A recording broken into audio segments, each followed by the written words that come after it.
Geocachomaniacs.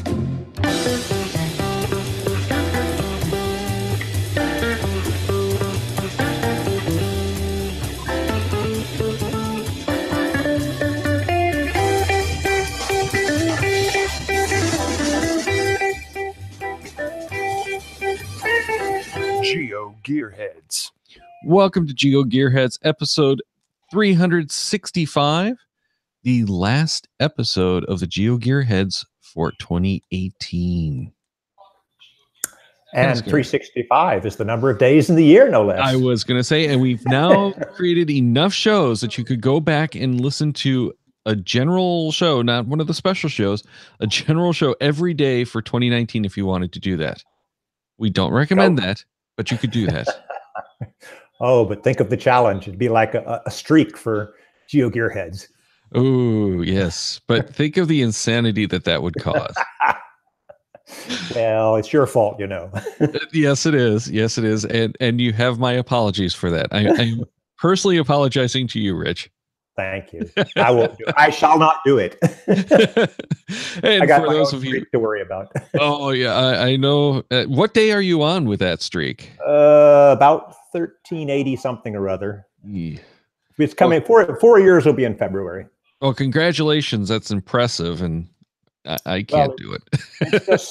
It's sunk cost at this point. Yeah. Well, you hit that point at which it's like you just got to keep doing it. It's ingrained. It gets you out of the house. Yeah.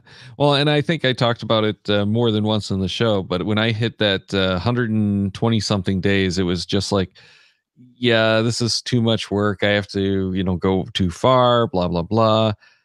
I'm just going to end it at 123. And I keep thinking I'm going to go back and do it, but I still have to get that discipline to go and say, okay, I know there's 20 caches down this road, but I'm only going to get one today and save the rest. I'm not going to get those 5. I'm going to get just 1. Plus, you've got the blast radius around your home, which is cleaned out, unfortunately. Exactly. And the ones that aren't are the ones that I can't solve the puzzles or that are missing and no one has archived them yet. Indeed.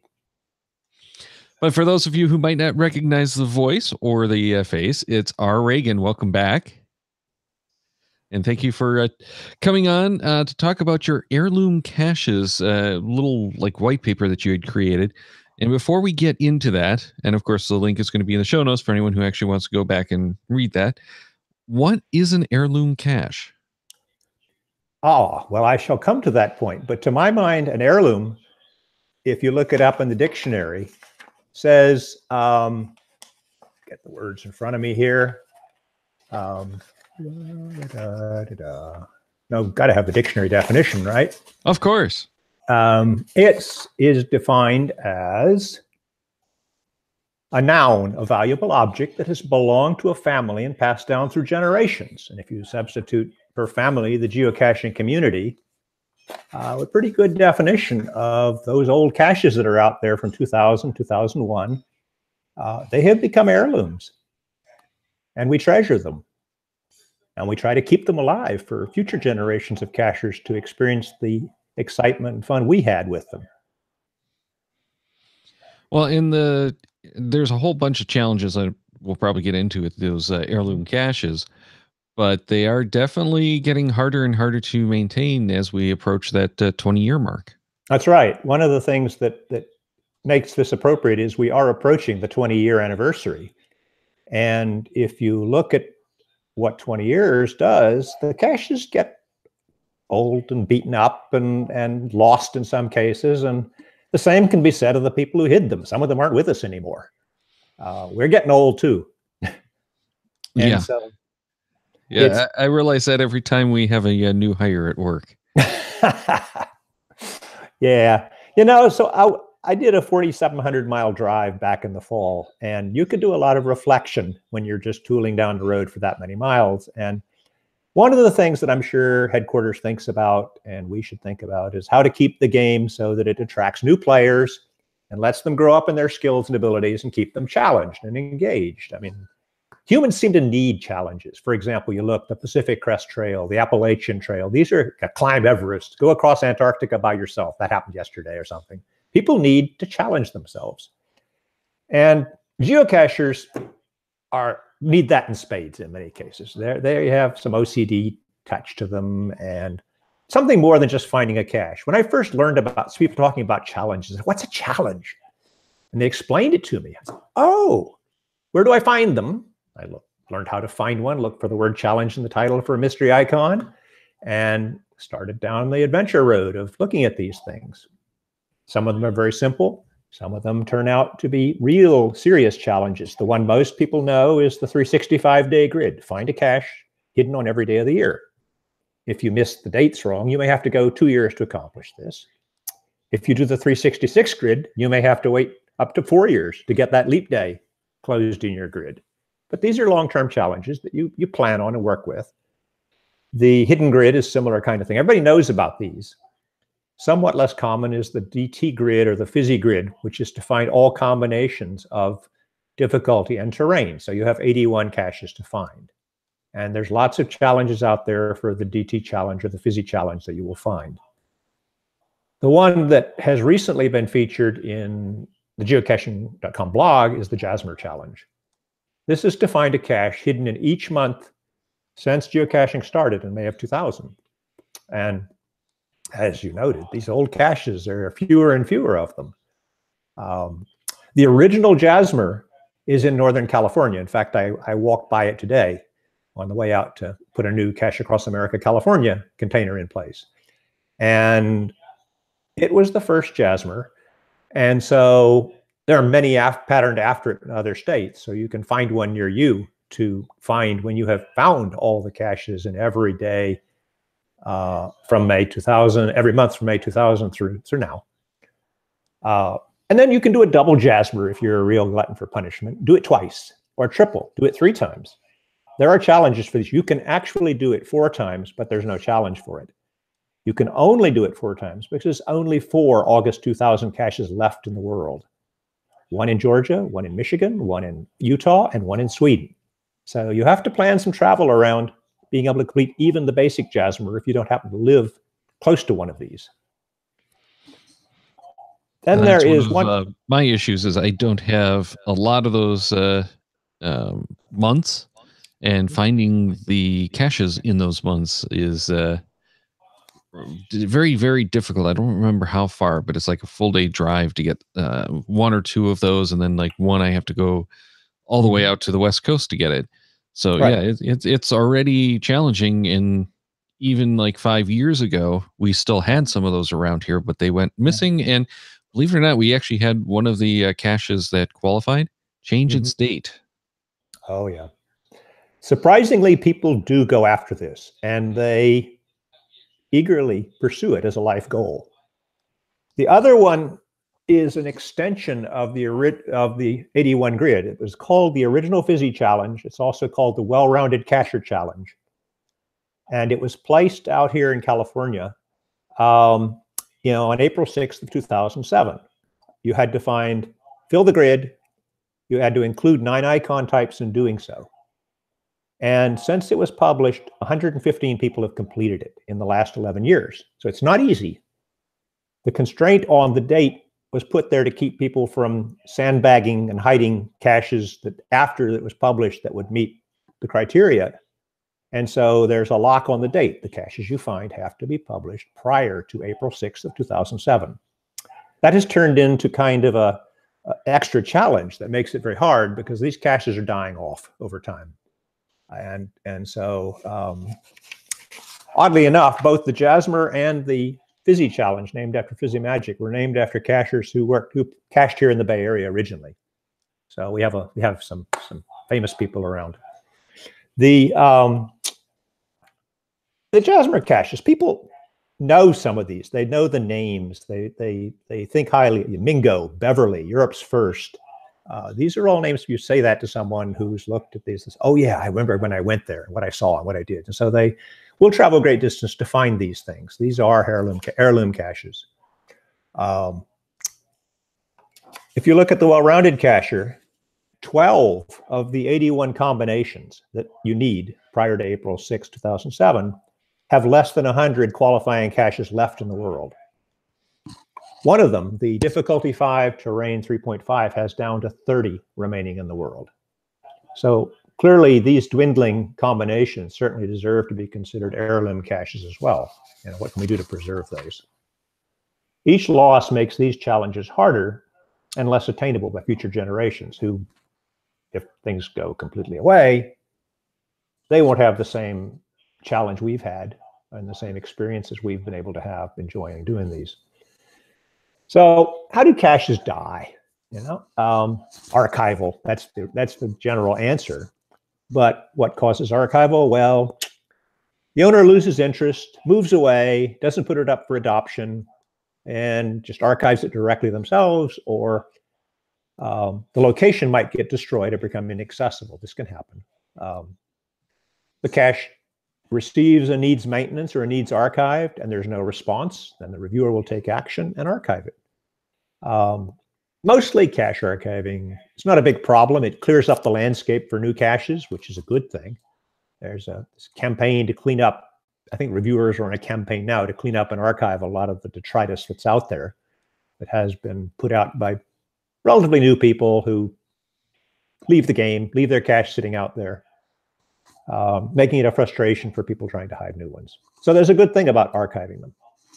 But when you go and archive an heirloom cache, that's a big loss to the community and to future generations of cachers. And that's something to think about that. I mentioned that we're all getting old, and some of these heirloom caches that were put out in the early days were put out by cachers who've gotten old or passed away. If they didn't provide the keys to their account in some fashion, like a password to someone else, there's nothing that can be done with that account from that point on. It's locked. Because you can't send mail to it, they can't respond. If there's a need maintenance placed on the cache, no one can close that by performing a maintenance performed by the owner. The owner's gone. And the march to archival will proceed after 30 days. It's gone. The sad thing about that is if somebody comes along who's a relatively new cacher and puts a needs maintenance on it that says log's wet or log is full, needs maintenance, they've just killed it. Which is a tragic way to go for one of these old ones. Oftentimes, and I know around here we do, there are caring community members. We know we've got a cacher who put out some really fantastic caches in series. And he's not with us anymore, but the community looks after those caches. If they get somebody happens to find out the container's damaged, they'll go by and replace it with a new one. But if there's a need maintenance dropped on them, there's little they can do about it. And so there are a lot of communities where people look after caches that have been literally orphaned by the death of the owner.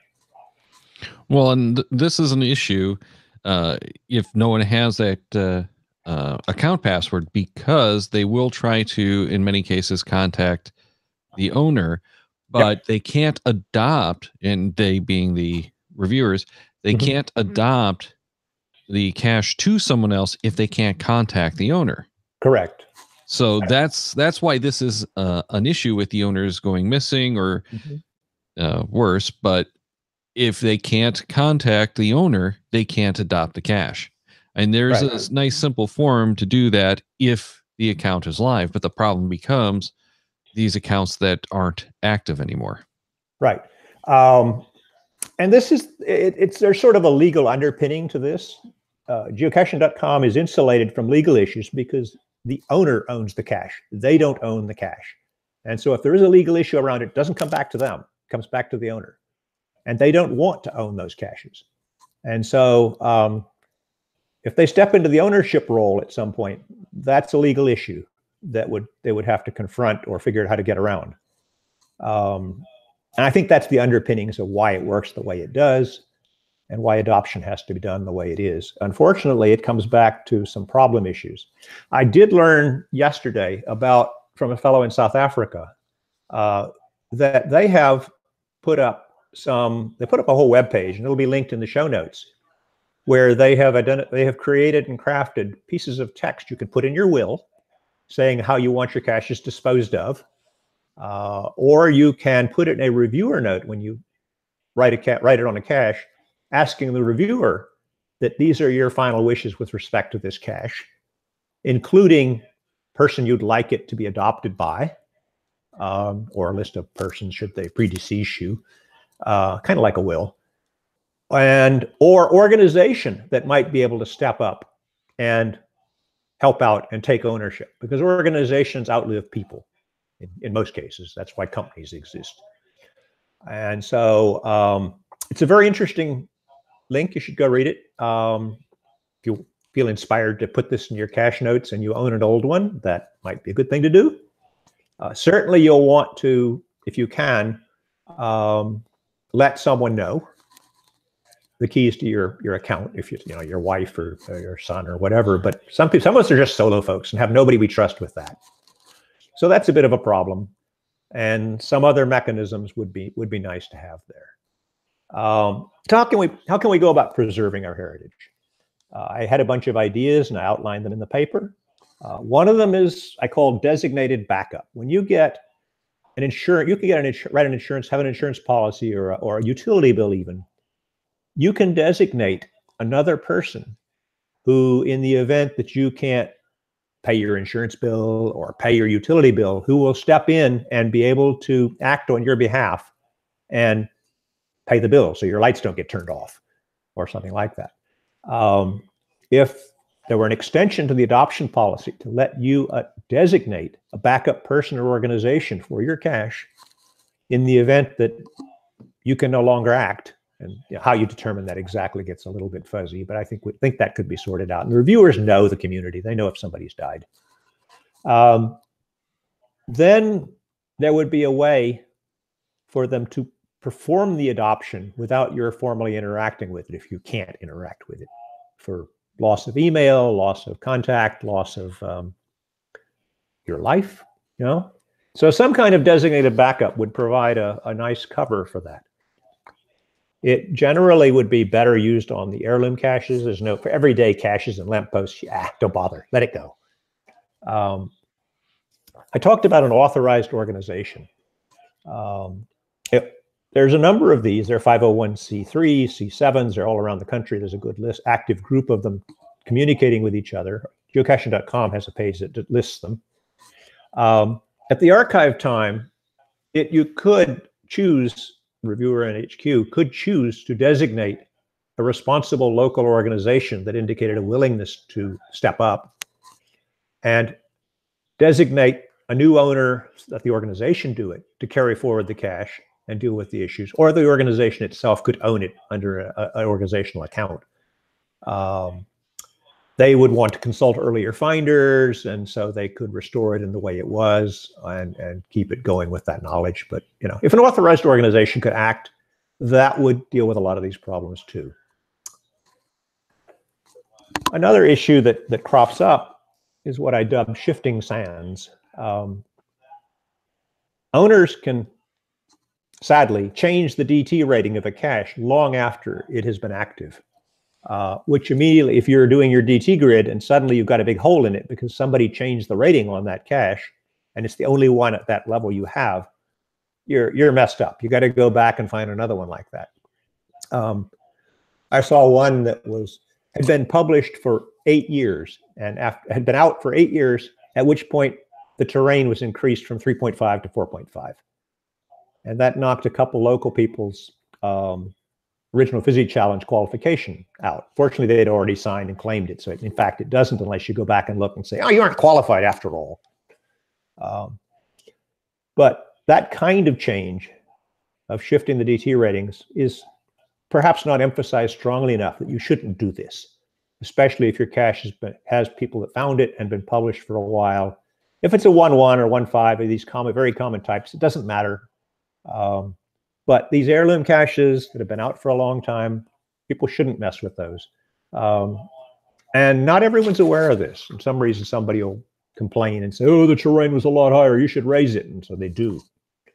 Well, and it gets into a sticky situation because as the cache owner, you want your cache to represent the actual, or the ratings to actually represent your cache. Mm-hmm. But if someone's going for one of these challenges and it is a more difficult one, yeah, you're going to mess someone up by changing that rating.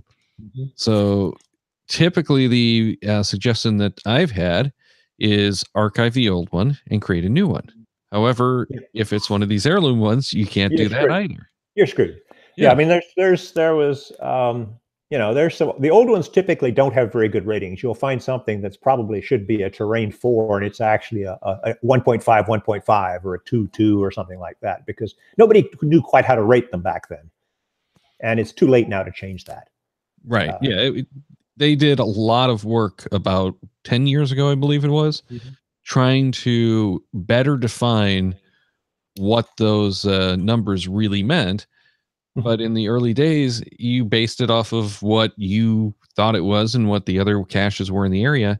And either everything was overrated or underrated, and nothing was You find fairly both. even. You Yeah. find both. I mean, if we wanted to look for a technical solution, which I think would be nice, I don't know, I have a lot of hope for it. There would be a mechanism that would record the DT rating at the point you changed it, so that it was an archival history of what it used to be on this date. Yeah. And When you log the cache, record the difficulty and terrain of the cache with the log. yeah, you certainly should do this as if you care deeply about the DT rating for the challenge you're working on. You should certainly capture that information with a screen capture, put a picture up, log the fact that you did it at that level. Project GC does have a DT history tool that keeps track of the rating changes, but it's missing a whole lot of date ranges, so it's not actually that helpful. But it's out there now, and it started in 2015, so it doesn't go back very far. Yeah, it's helpful going forward, not so much going back. Yeah. Right. It would be good for these very old ones if, when you change the DT rating, if geocaching.com headquarters could post a little alert saying, "Are you sure you want to do this? Here's the ramifications of what you're about to do." Particularly for old ones. Sure. Yeah, I think they're probably, if they're going to do that, they're going to do it across the board. And we're talking about it as if none of the new ones might become heirloom caches, and that is certainly a possibility, that we're going to have some of these really cool caches, especially some of the newer, better caches, the gadget caches and such, that are, going to withstand. Those could easily become heirloom caches in fairly short amount of time. Yeah, they can, because they'll have high favorites at some level kind of make something an heirloom cache. You don't want to lose something that earned 500 favorite points. That's very sad. We talked about people looking and saying, "Oh, I don't think the cache is active anymore. I looked on the web page and it says they last visited the site 2 years ago." That statistic is now misleading in the days of heavy app usage, because some people never go to the website anymore. Maybe they list the cache, and that's about the last time they were there. And so it would be good if HQ could take the app usage into account and change that to a last active date, so that we know when the last time the user did something. You can look at their geocache logs, but you have to start digging in to decide if they're active or not. I was going to say, I believe, and I'm not sure, that they actually do, as long as you're using the API, I believe they are actually updating that last active state. I'll have to check. I didn't think so, but if they are, that's cool. That's what they should be doing. Because with the app coming along, people don't go to the web. If you're using like Cachely, and it's you know what, I think even Cachely does it actually logs you into the pages when it scrapes. So I think that, or not Cachely, CGeo. CGeo certainly makes you, changes the date, but sure, using the API is the case I'm worried about. Yeah, and I think that is updating, because I want to say that I was looking at someone's stats and they were active that day, and I know they hadn't been anywhere near a computer. I'll have to check. I'm going to look that up myself right now, because now I'm curious. Well, you can look it up while I keep talking. Yeah, absolutely. Another way that this could be dealt with is what I just dubbed reviewer discretion. Reviewers have an awful lot of power that they can choose to exercise or not choose to exercise. And the final power on the fate of a cache may reside with that reviewer. They know the local cachers, they know the circumstances. If there's a local cacher who they know is passed away, gets a needs maintenance or something, and the local cachers go out and clean it up and fix it, they could choose to just clear the needs maintenance and let it go on. But that's their discretion to do that. I did Recently. just check the wife's account, and it has her active as of Christmas, which was the last time she logged in with the app. So it is taking the app usage into account now. Great. That's good to know. But it does say last visit to website or what? It just says last. Oh shoot! Let me go back, and it says last visited. That's somewhat misleading. Last active would be a much better label. Yeah, although last active people might interpret as last log date. Yeah, which wouldn't be a bad thing to have as well. Yeah. Well, so, visited originally meant the website, of course, and that text didn't change, I don't think.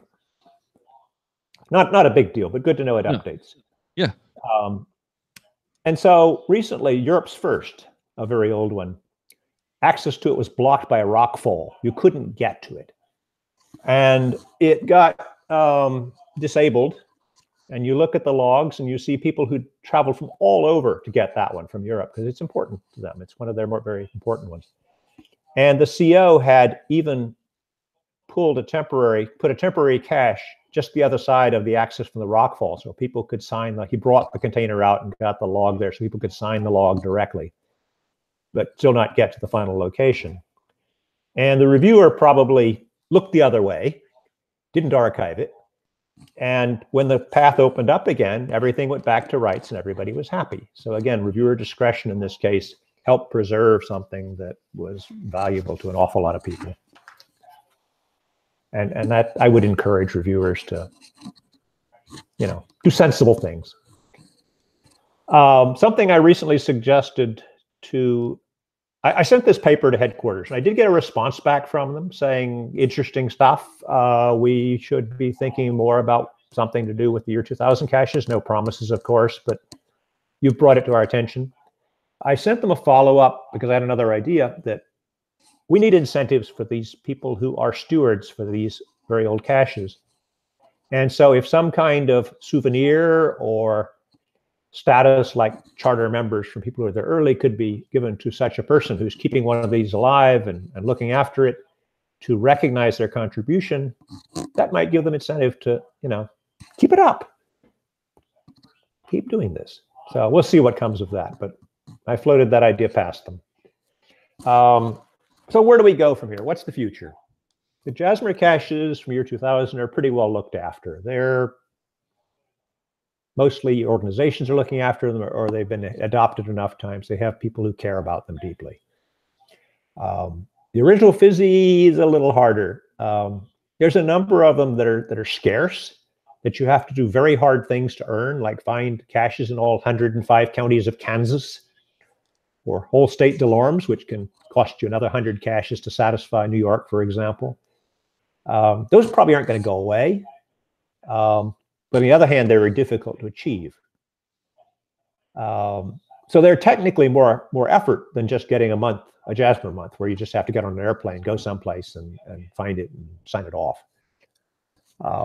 The original Fizzy challenge, it's a life goal. I did some statistics, and the median total of people who sign it as found is nearly 9,000 finds. So these are people who've been working on it for a very long time as part of their caching career. Originally, the finds run about 5 to 12 per year, depending on when it was in the cycle. And there have been 115 finds since 2007, which isn't a lot, but that reflects on how hard it is and what a challenge it is. And so when you earn it, you should be extremely proud of it. So what's the alternatives if we lose that one? There are already 30 or so US states that have their own well-rounded cacher challenges, different versions. 4 of them have dates in 2007 that they control to. A little bit easier because they're published a bit later than the California one. But a number have adopted a philosophy of updating that date every year or two to track closer to current time and keep the old ones that die off from being a big problem for people finding it. And some have no published date requirement at all, making them just a little harder than an ordinary Fizzy challenge, just with an icon requirement thrown in. So what happens when you move this date forward? I was curious about that, Looked at Colorado, and it has 194 finds, and when it had a date restriction on it in 2007, the find rate was just about the same as the California Original Fizzy Challenge. When the date restriction was removed, saying any date you want, the fines went up by a factor of 5, people claiming it. And then they dropped back to a factor of 3 higher in subsequent years. So instead of 10 people qualifying per year, you get 30 people qualifying per year. Is that a good thing? Well, people can feel good about themselves. They've done something that's really pretty hard, even so, but it's not as high a hurdle as qualifying the original.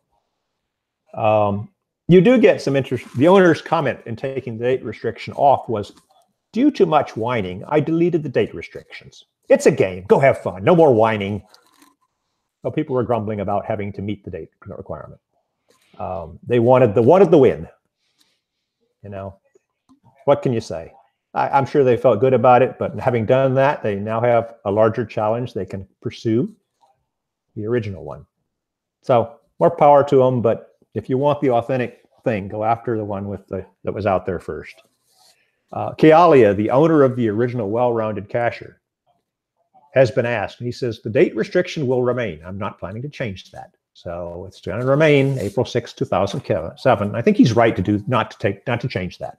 It is what it is. It's got history.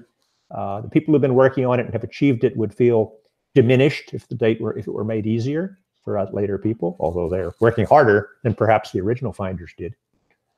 You can brag about these others in the other states. They're closer to you. You don't have to come out here and hike up to Buzzard's Roost to sign it. But efforts to preserve the caches that are worth the original well-rounded cacher seem worthwhile. If you look at the logs on that one in California, Buzzard's Roost, you get a sense of the accomplishment, the feeling of elation. Somebody wrote, I have now completed my Mount Rushmore of geocaches.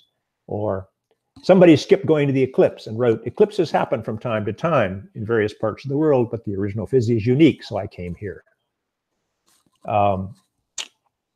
We have signed and qualified the date-restricted Fizzies in Florida and Pennsylvania. They were modeled on the original, but there is only one original. So these are people who made the effort, worked really hard, and come and signed the log. If you actually look at Rock Chalk's log, which is a lackey that everyone pretty much knows the name of, when he climbed to Buzzard's Roost, if you look at the picture with his log, and his wife claims it wasn't faked or anything, he's standing there holding the cache, and there's a beam of light coming down from the sky, shining on him in the container. Wow. Pretty much says it all. The joy of lens flare. Yeah, it is, you know, but my words to the owners of heirloom caches would be, keep them going. You have a special role in the game. If you can't keep them going, adopt them to a good home when you get tired of being the owner of one of these special old caches. And have contingency plans in place to pass them along if the worst happens. We lost a local cacher overnight. He was 50 and he had a heart attack and didn't wake up the next morning. You never know when it's going to happen. So if you own one of these, take some care. Work with people. Figure out how you want to handle it in the event the worst happens. Or adopt it to somebody younger than you who's willing to look after it and maintain it as it should be. Well, I like the idea of being able to adopt them to an organization, because conceivably then it's a stream of people willing to take care of it. You can have people local to the cache who take care of that cache, but that account owns maybe 100 or so heirloom caches across the state. So I really like the concept of that. I just would like to see something actually happen. The trouble is, if you are an owner of one of these heirloom caches, you're probably not going to want to adopt that out until that very last minute when you can't take care of it yourself. That's why I thought a designated backup or pre-need or something like that would be an excellent solution for that, where you could pre-designate in the event that the worst happens, who would be your adoptee. Right. Well, and something I was thinking about as we were talking is, what is the expiration date on the adoption? because conceivably, as the Interesting. CO, you could send the adoption request to that organization. Then Mhm. on your death or incapacitation, they could then Act on it. receive it. Yeah. Yeah, I Or mean, you don't want somebody just grabbing it from you. sure, But you need a way to prevent that. sure. Um, So I'm thinking maybe as it's a good a idea. temporary fix, Mhm. an organization, I'll use Migo because I'm here in Michigan, Right. could set up a group that is responsible for watching caches. Mhm. And if you have one of these special caches that should not be archived, heirloom, favorited, whatever, Mhm. you can send the adoption request to them. They keep it in a queue, Mhm. then monitor those caches.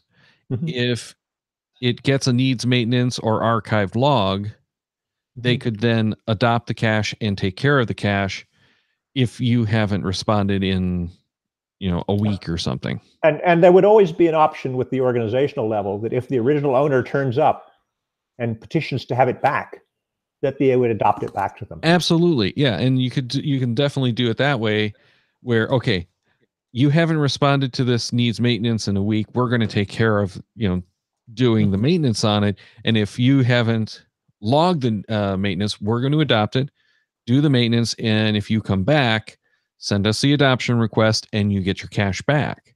Mhm. So it's an easy I yet like crazy way of I like that. It's a good solving the way to, problem. if we could, it may require tuning a few things here and there, but I like the idea.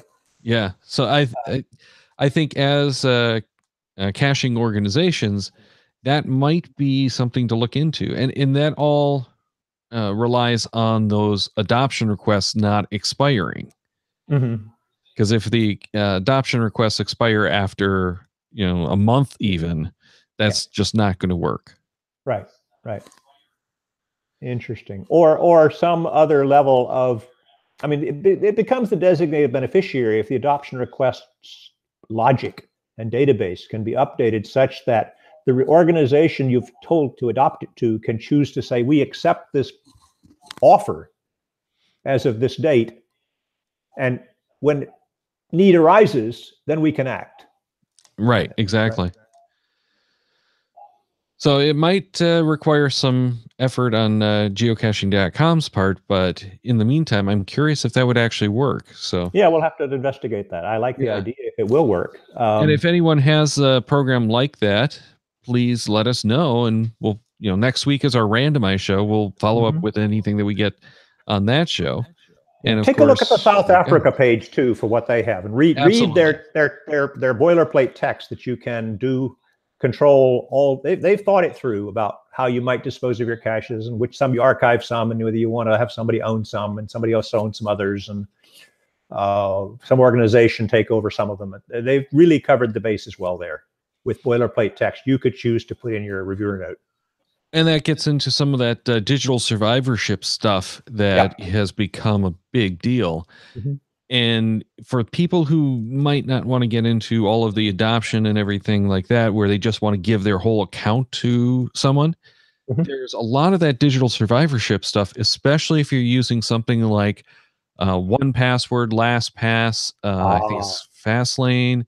right. Uh, you can, set up some tools that will, on the event of your incapacitation, Mhm. send that login information to whomever you have designated to take care of that. Oh, I didn't know they had that. I'll need to go look at that. That's interesting. Yeah, there's a few of those kind of options, but the key is as the owner of those service or as the owner of that information, you have to keep it up to date. But like one Sure. password Mhm. even has this like 2 or 3 page PDF that you can fill out, Mhm. lock it in your safe with your will, and when someone needs to get at it, it's right there with the will, and it has all of the information. Here's how to unlock my account and get access to all of my passwords. Mhm. The Yeah. downside is if someone gets that, they have all of your passwords. Of course, that's the risk. You put it in your safe deposit box or something where your will resides, and the family knows how to open the safe deposit box. And Right. Yeah, and a lot of people will keep that with an attorney. So, that's another route. yeah, if the attorney is keeping track of your will, there you go. Trusted escrow of some sort. Exactly. So there are options for doing that kind of stuff that's more in line with the last will and testament procedures. So that's always an option as well. But my preference would be see if you can get your local organization interested in doing something like this, because then it's a geocaching organization who's going to take care of those caches as the legacy that they are. Right. You don't know if you're giving it to the kids, for instance, if they're going to still be interested in caching in 10 years. Right. They may not. The organization, like companies, tend to survive the people that formed them. Right. And you have that steady stream of motivated individuals that are willing to help. And that tends to be the best way to maintain some of these long running things like heirloom caches. Yep. Now we haven't, didn't know if I'd have time to get to this. There's two topics I've got left. One is rage archiving, and the other is resurrection, which is a really controversial subject. Well, I'm interested in rage archiving. I know what this is, but this is an interesting concept. Yeah, well, in the last month or so, the oldest letterbox in the world was archived. And if you look at the logs, essentially, as far as I can tell, reading between the lines, somebody who drives an RV around and lives in it and caches wrote, "Terrain is crap on this. I can't get to this difficulty 2, terrain 2 with my RV." And the owner, who's, I don't know, he's got over 9,000 finds. He's one of us old guys, been in the game a long time. And I think he may have reached the point where he doesn't suffer fools gladly. And this just pushed him over the edge. And it was aggravated perhaps by the fact that a year prior, a very well-meaning cacher had replaced the container with a very nice New Mexico decorated ammo can after finding the other askanced with all 4 limbs broken off, the plastic container disintegrating, moved all the log. He did everything right. He even tried to contact the owner and got no response, and contacted a local person who was unable to help him, said it's probably okay to replace it, and sat there replaced for a year. It wasn't a problem. So we don't know if he got mad because it got replaced a year prior, seems unlikely, or because this guy complained that he couldn't get there in his RV and wanted the terrain changed. Well, you can't change the terrain, as the people kindly explained to him, because it's old. Well, it's gone now. And he just got mad. And locally, we've had a couple instances of that. We had a cacher who was unhappy with the behavior of new cachers. They armchair cache, and they don't play the game right. And the game has been taken over by lazy and unscrupulous people. And so he just archived all his caches in retribution. And he said, Groundspeak doesn't care. They're not putting a stop to these people who are doing these.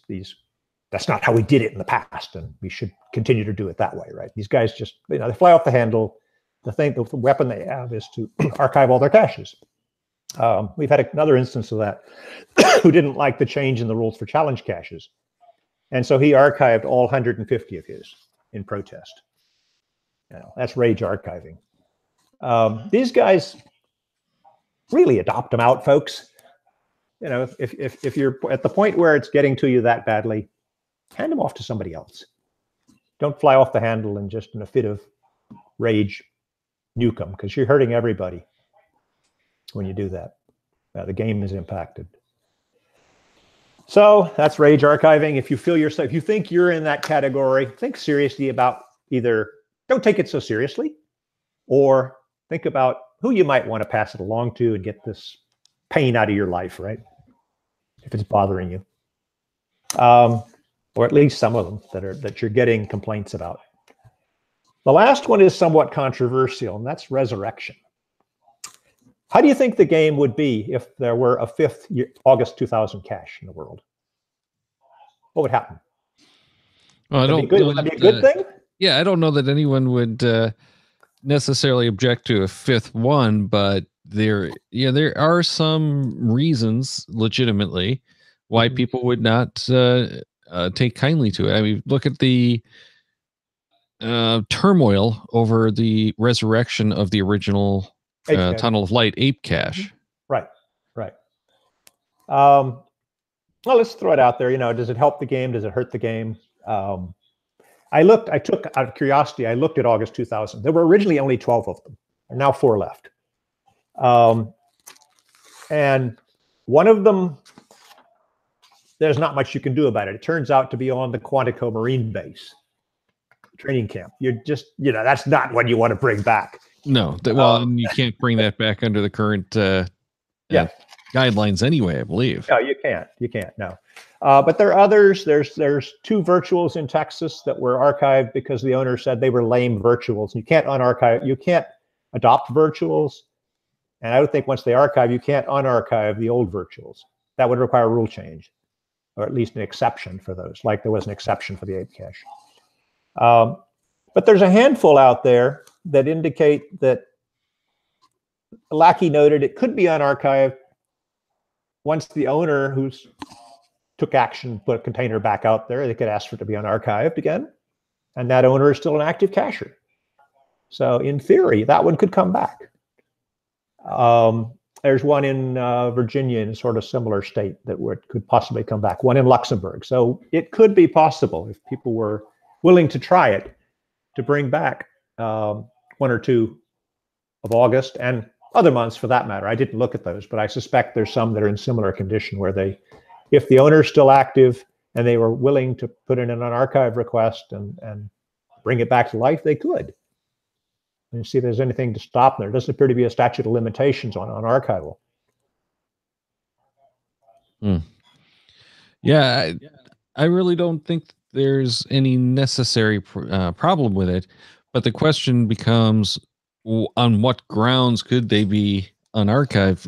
When they were talking about the ape cache, they kind of set the precedent that unarchive requires that original container to be found and retrieved. Right. It's sort of funny, though. You have even the existing old 2000 caches. A number of those are essentially the axe of my grandfather symptom. The axe of my grandfather. This is it. I have replaced the handle and my father replaced the head, but it is still the axe of my grandfather. Right? Yeah. Direct ancestral descendant, even though all the parts have been changed out. The original log is gone, the container is gone, but it's still that year 2000 cache. Yeah, and you can almost guarantee that none of the caches, even 10 years old, have their original log if they have any number of finds on them. Well, Hembury Ridge has the original on it. I was so excited to see that. Really? Yeah, up on top of the mountain in Oregon. Okay, but that's probably how many people who have found that one? A decent number. It's a trek to get up there, though. Right. Yeah, because that's what I'm thinking. Is that if it's got that much effort required, it probably isn't going to get as many. But the other thing is, if you're doing a cache at the top of a mountain, you're probably going to put a bigger, better logbook in there as well. That is going to last longer because you don't want to make that trek every couple of months to replace it. This one had 2 logbooks, the original and when it filled up, somebody added another one. But it had 2 logbooks, but it was so cool to see the original signatures on it. Yeah. Back when people wrote things in logbooks. I was just going to say, and that's the problem is that when I got started in 2005, you still wrote, here's what I did. I took this, I left this, I came with my, dog and he enjoyed the tree next door. You see all these little stories in there. Mm-hmm. It's not just date and signature like it is now. Yeah, well, some of that migrated to the website for writing people who bother to write good logs. Right. And the idea is that HQ is experimenting with to declare something a great log that they're field testing in Norway and Canada. Well, and I can appreciate that because it's a lot more durable than is the logbook.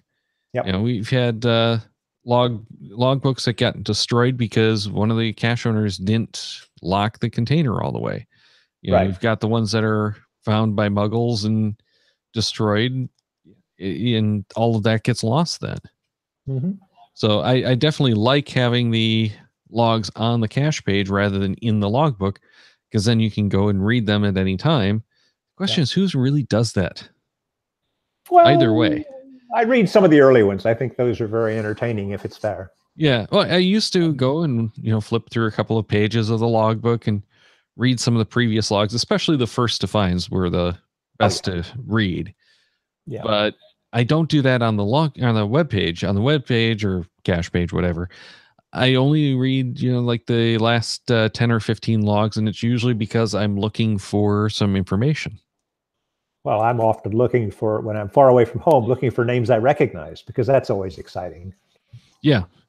Yeah. So there's a lot of advantage to having it on the web page, though. That's basically Mhm. where I was going with that. Oh yeah, So, yeah. I think that replaced what people used to write in logs, has sure. migrated, for those who don't just put TFTC, to the web page. Yeah. And granted, most of that came from more and more micros being out there where there just wasn't room.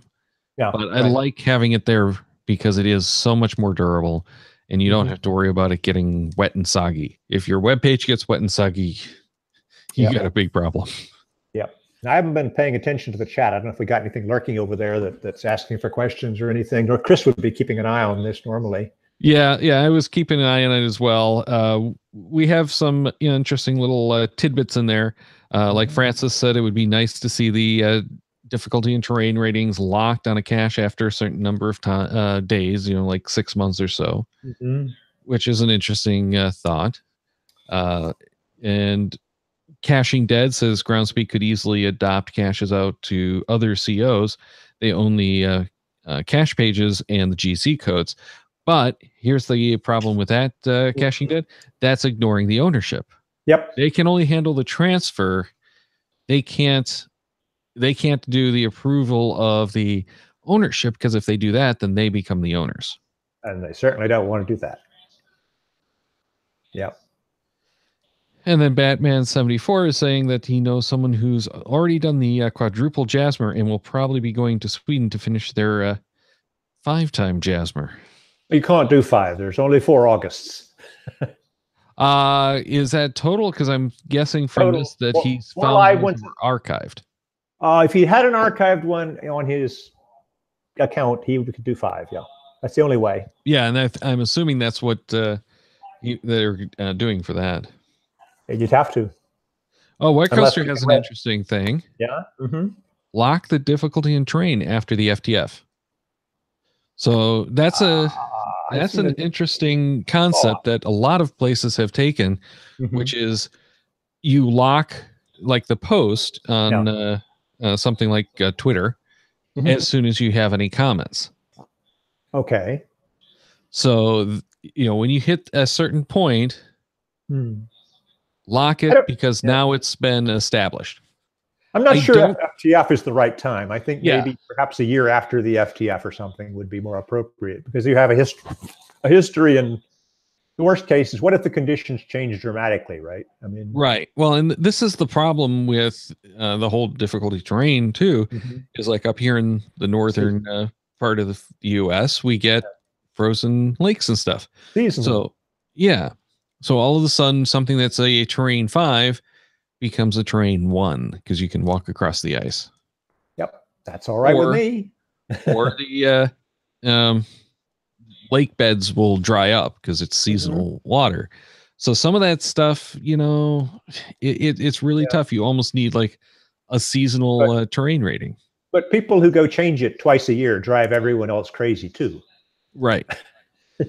So I have seen some of those where they'll disable the cache at certain times of the year, but that really isn't a good solution to the problem either. Yeah.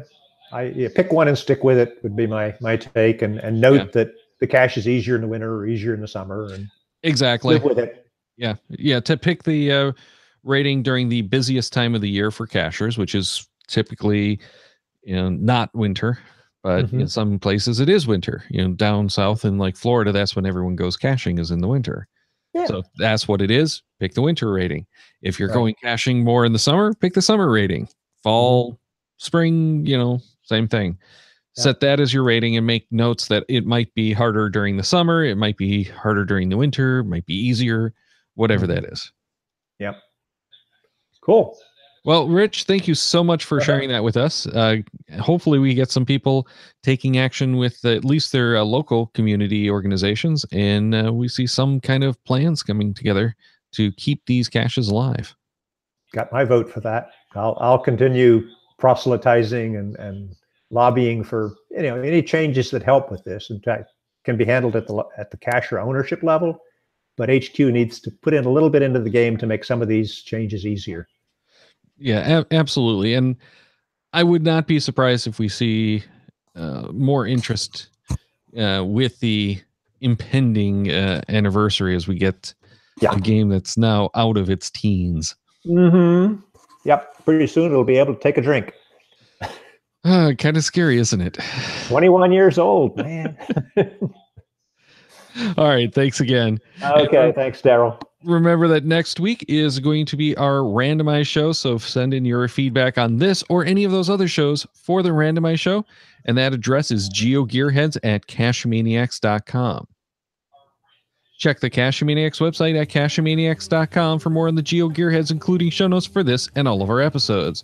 We love hearing from our listeners, so leave us feedback by emailing GeoGearHeads@CacheManiacs.com or through social media. Your support helps keep the Cache-A-Maniacs shows coming.